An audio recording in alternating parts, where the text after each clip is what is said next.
So simple tutorial. यदि आपके अंगूठे में दर्द है, यदि आपको लाइक, शेयर या सब्सक्राइब करने में कष्ट होता है, तो मान्यवर ये वीडियो आपके लिए नहीं है। आपसे विनम्र निवेदन है कि आप इसे छोड़कर जा सकते हैं।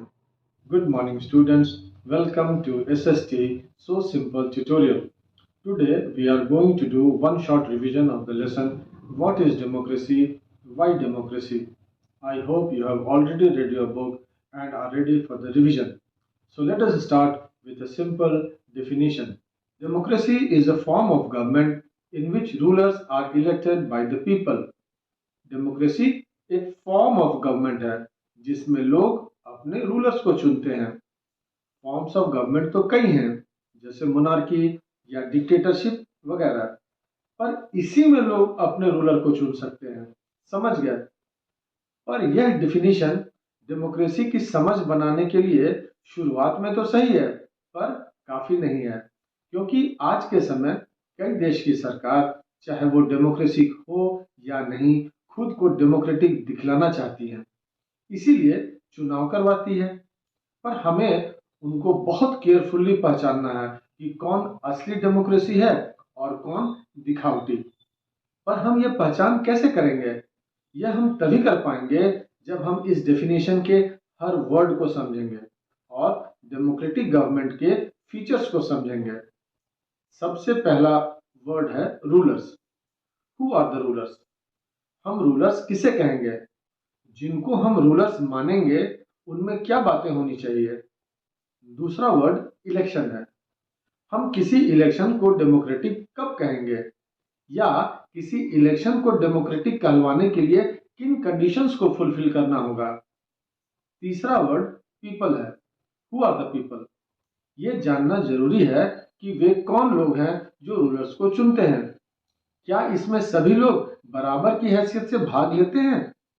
And finally, what form of government is democracy? क्या इलेक्टेड रूलर्स अपनी मर्जी से कुछ भी कर सकते हैं, या उन्हें किसी सीमा के भीतर रहकर काम करना पड़ता है? क्या उन्हें भी लोगों के राइट्स को रिस्पेक्ट करना पड़ता है? हमें इतने सवालों का जवाब समझना होगा, तभी हम डेमोक्रेटिक और नॉन डेमोक्रेटिक गवर्नमेंट के बीच डिफरेंशिएट कर पाएंगे। इन सब बातों को बच्चों हम सब कुछ रियल स्टोरीज की मदद से समझेंगे। इन चारों सवालों के जवाब इन्हीं स्टोरीज में हैं।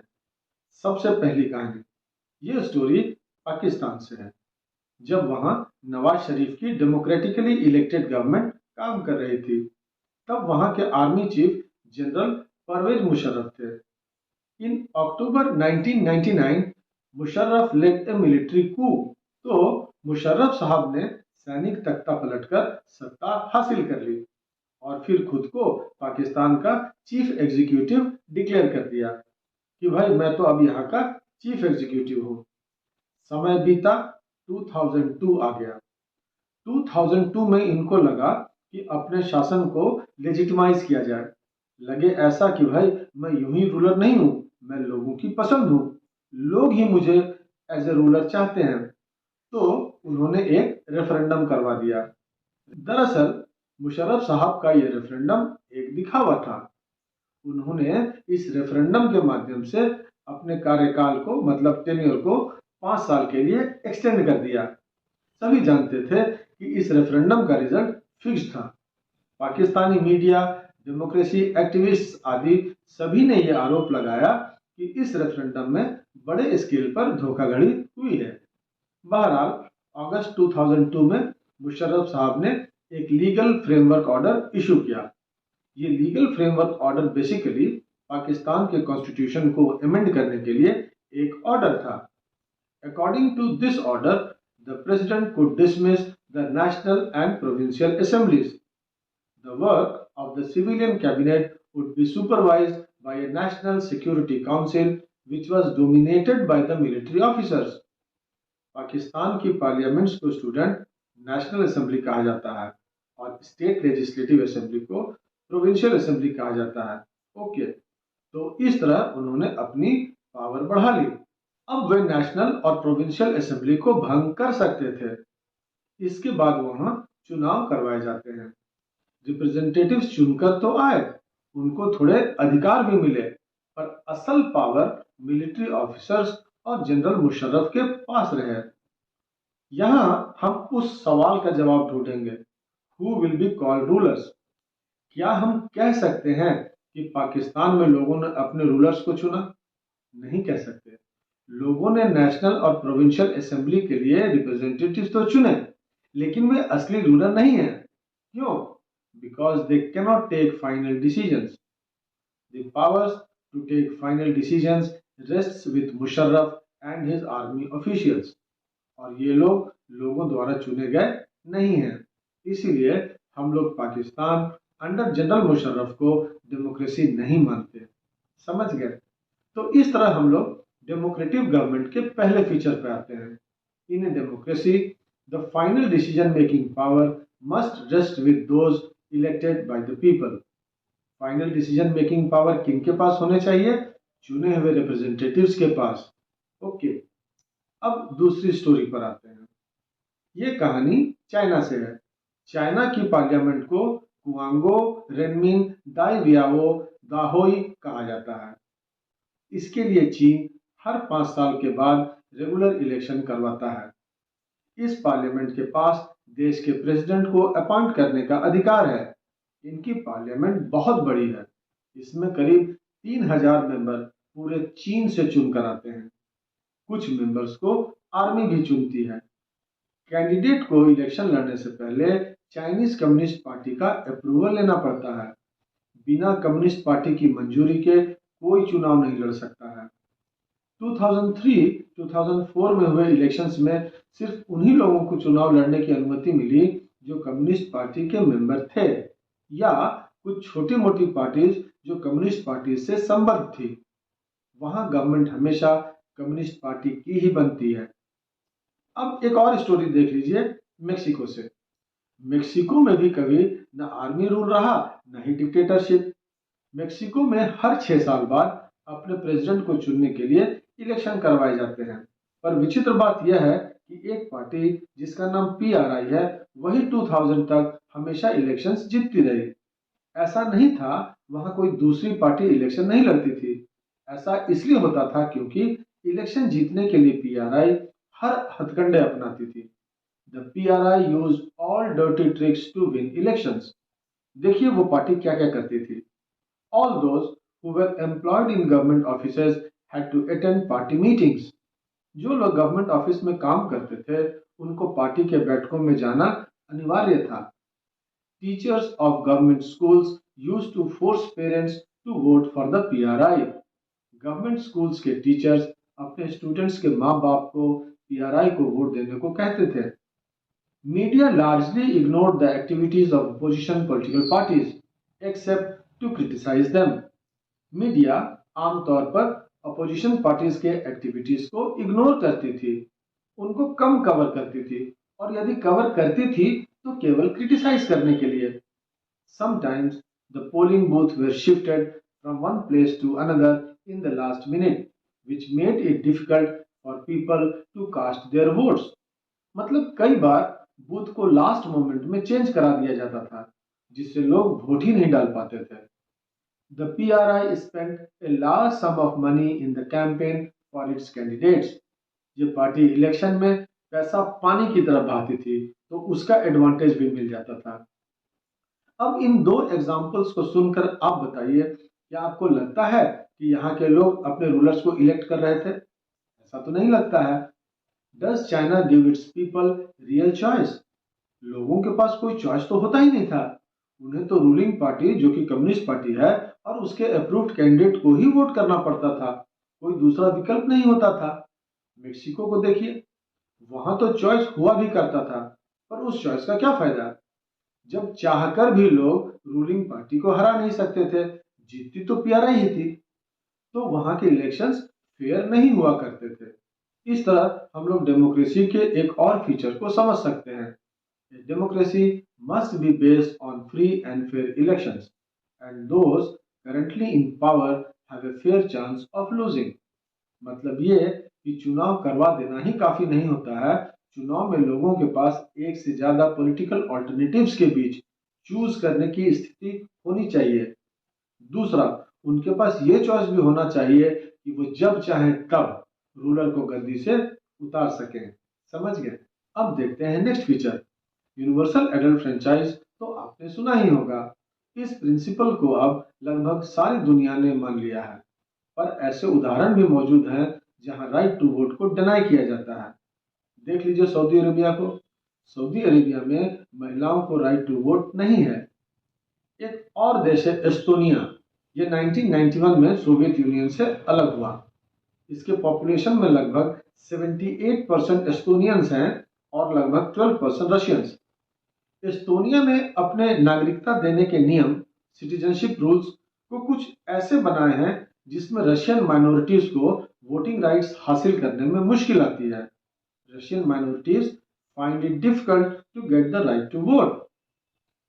अब देखते हैं एक फिजी के इलेक्टोरल सिस्टम में वहां के मूलवासी जो हैं इंडिजिनस फिजी, उनके वोट का वैल्यू इंडियन फिजी के वोट के वैल्यू से ज्यादा होता है। बच्चों, डेमोक्रेसी तो पॉलिटिकल इक्वालिटी के सिद्धांत पर आधारित है ना। तो इस बात से हम थर्ड फीचर पे आते हैं। In a democracy every adult citizen must have one vote and each vote must have one value. मतलब सभी एडल्ट सिटीजन का एक वोट होना चाहिए और हर वोट का वैल्यू एक समान होना चाहिए। किसी के वोट का वैल्यू ज्यादा और किसी का कम ऐसा नहीं होना चाहिए। अब अगले स्टोरी में चौथे सवाल का आंसर ढूंढते हैं। ये कहानी जिम्बाब्वे से है। जिम्बाब्वे में अंग्रेजों का शासन था हमारे जैसे। उन्हें उनसे 1980 में मुक्ति मिली। वहां पर जानू पीएफ नाम की एक पार्टी थी जिसने फ्रीडम स्ट्रगल को लीड किया था। जैसे हमारे यहाँ कांग्रेस है ना, वैसे रॉबर्ट मुगाबे उसके एक बड़े लीडर थे। आजादी के बाद से वे ही शासन कर रहे थे। उनकी पार्टी का ही रूल है।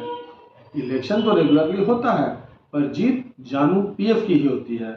मुगाबे बहुत पॉपुलर है, फिर भी वे इलेक्शन में अनफेयर प्रैक्टिसेस मतलब गलत तरीके अपनाते हैं।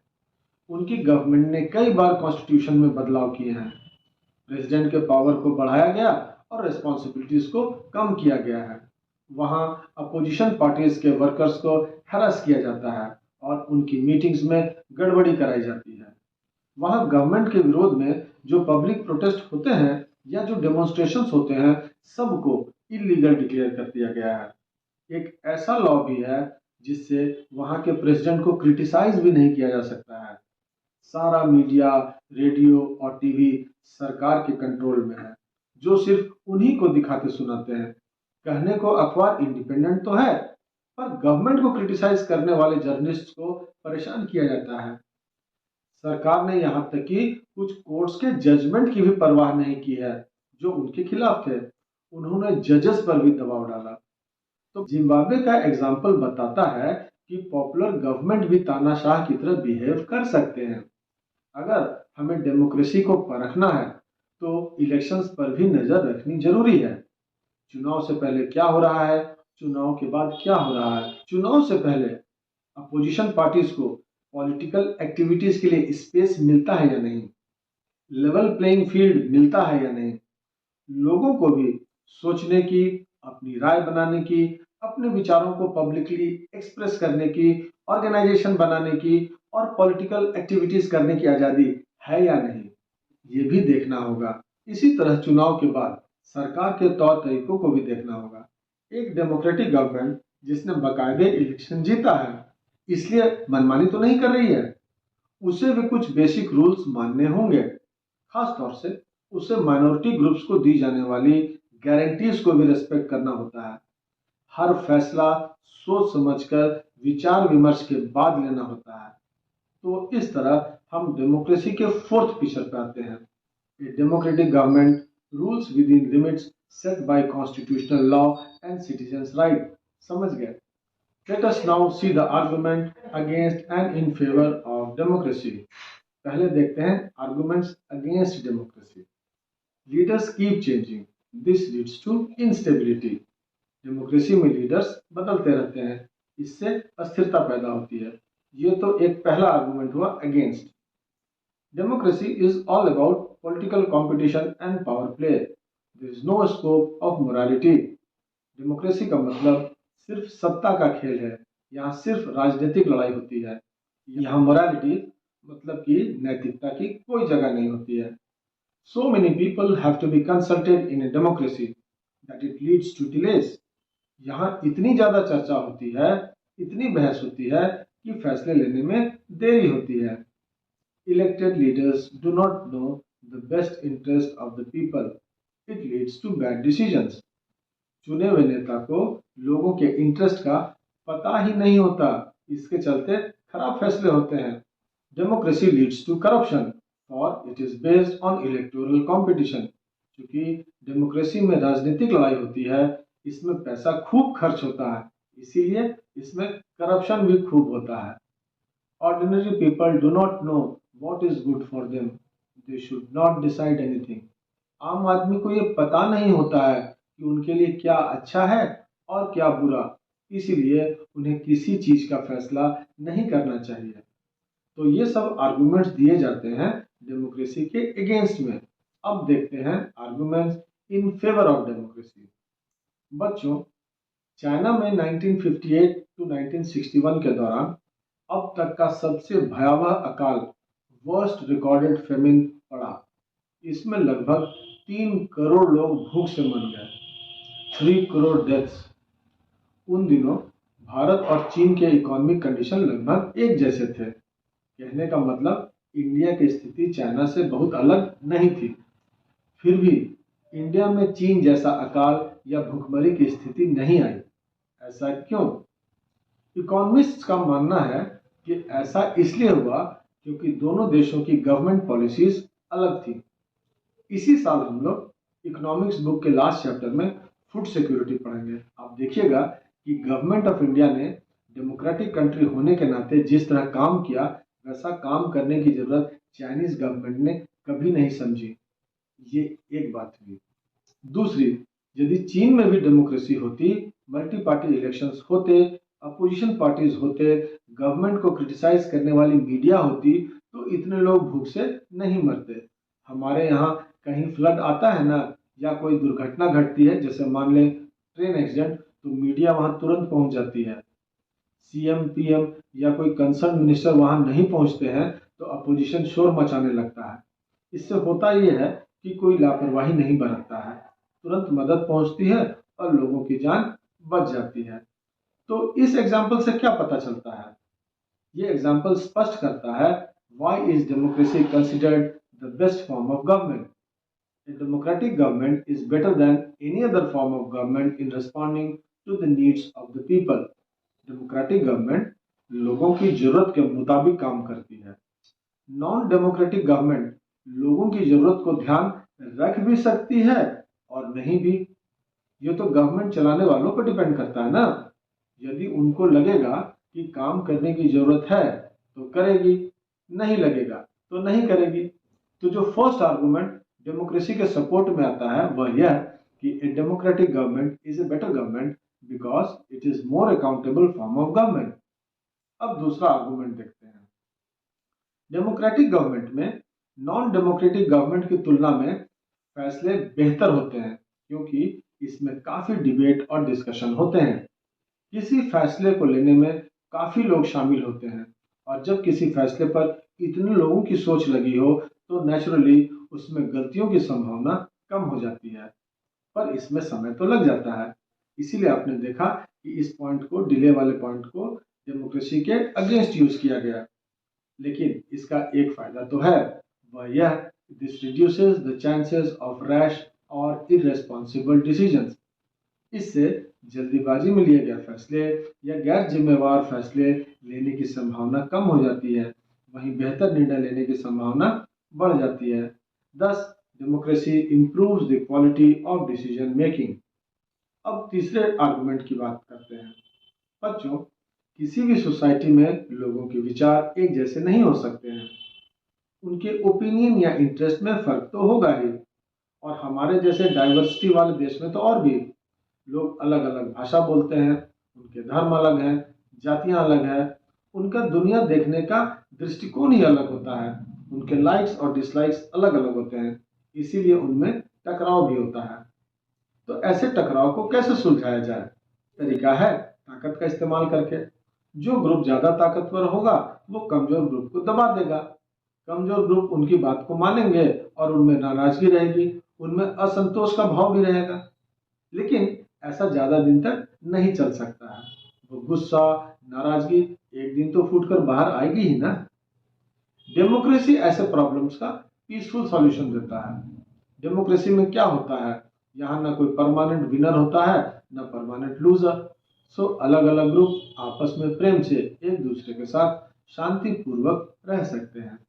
डाइवर्सिटी वाले देश को, हमारे जैसे देश को डेमोक्रेसी ने ही एकजुट बनाकर रखा हुआ है। So democracy provides a method to deal with differences and conflicts. अब आते हैं चौथे आर्गुमेंट पर। इस आर्गुमेंट का गवर्नमेंट के काम काज से कोई लेना देना नहीं है। ये आर्गुमेंट डेमोक्रेसी और लोगों के रिश्ते का है।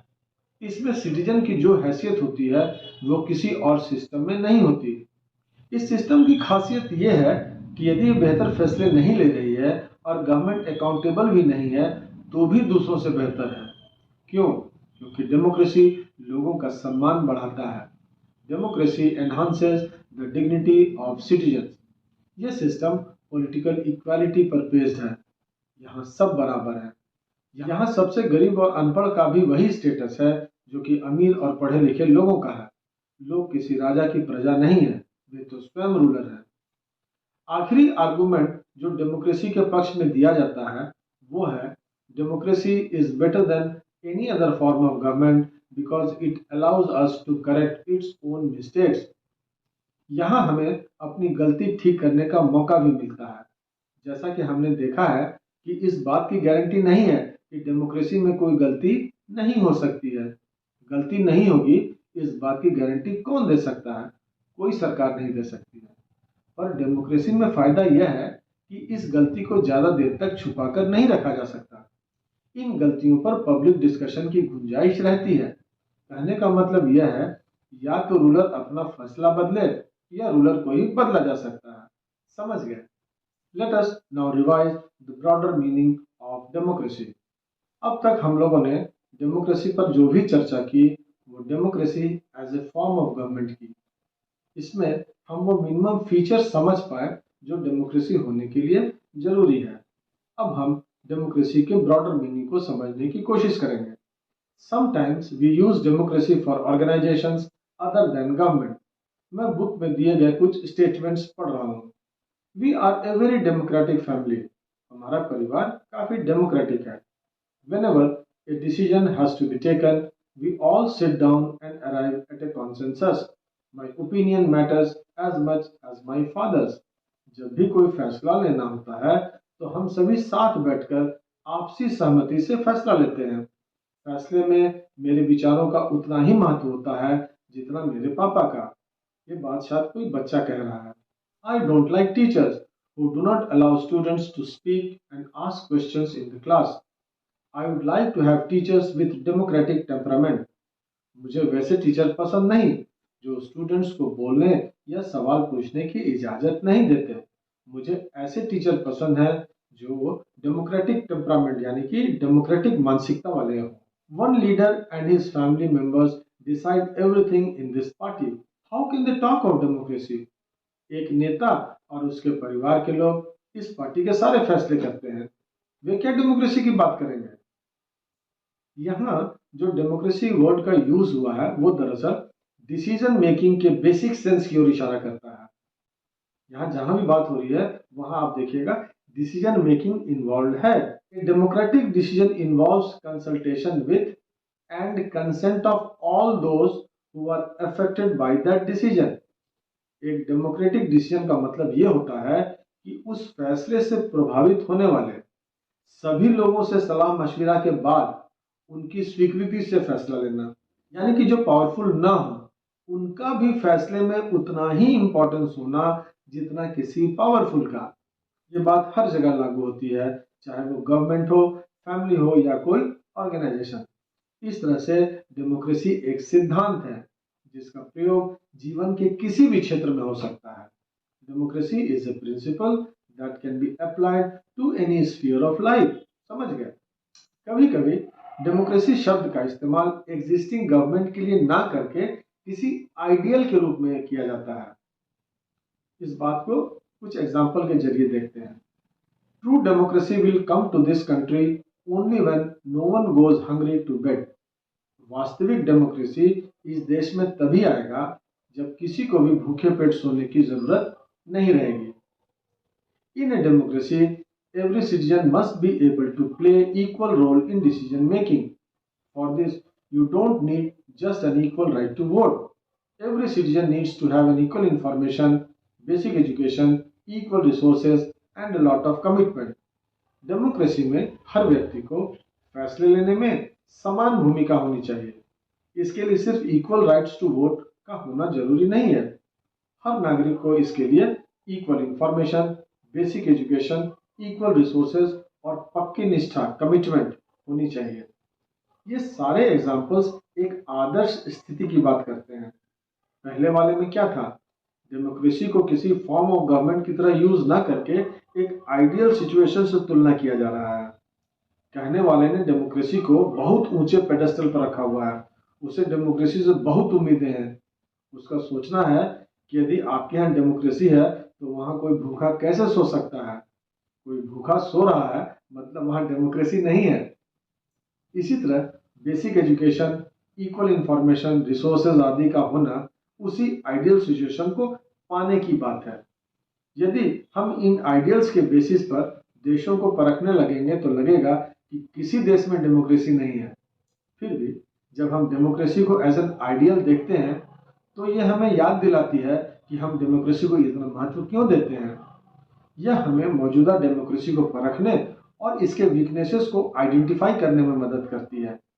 इससे हमें मिनिमल डेमोक्रेसी और गुड डेमोक्रेसी का अंतर समझने में मदद मिलती है। स्टूडेंट्स, हमने इस चैप्टर में डेमोक्रेसी और उसके कोर इंस्टीट्यूशनल फीचर्स की चर्चा की। इस समय आपको सिर्फ ये बात याद रखना है कि democracy can be applied to many spheres of life. Democracy जीवन के कई पहलुओं में भी रिलेवेंट है। डेमोक्रेसी के जिन फीचर्स की चर्चा हमने की वे डेमोक्रेसी के मिनिमम कंडीशंस हैं, पर सिर्फ इसी से डेमोक्रेसी एक आइडियल डेमोक्रेसी नहीं बनता। एक आइडियल डेमोक्रेसी में डिसीजन लेने की प्रक्रिया लोकतांत्रिक होनी चाहिए। यहाँ पर स्टूडेंट्स, रोल ऑफ सिटीजन भी बहुत इंपॉर्टेंट है। एज ए सिटीजन हम जो भी काम करते हैं वो भी हमारे देश के डेमोक्रेसी को अच्छा या खराब बनाने में मदद करता है। यही डेमोक्रेसी की ताकत भी है और कमजोरी भी। किसी देश का भविष्य वहाँ के रूलर के कामकाज से ज्यादा वहाँ के नागरिकों के कामकाज पर निर्भर करता है और यही चीज डेमोक्रेसी को दूसरे फॉर्म्स ऑफ गवर्नमेंट से अलग करती है। अब मोनार्की देखिए या डिक्टेटरशिप, वहाँ सभी नागरिकों की पॉलिटिक्स में हिस्सेदारी की जरूरत ही नहीं रहती है। दरअसल सच्चाई ये है कि नॉन डेमोक्रेटिक गवर्नमेंट चाहती भी नहीं है कि लोग पॉलिटिक्स में भाग लें, पर डेमोक्रेटिक सिस्टम लोगों की भागीदारी पर ही डिपेंड करती है। With this, we finished one short revision of the lesson. If you think it was useful to you, then please like, share and subscribe to this channel. In the next class, we will meet with a new lesson. Till then, enjoy reading and have a nice time. Thank you.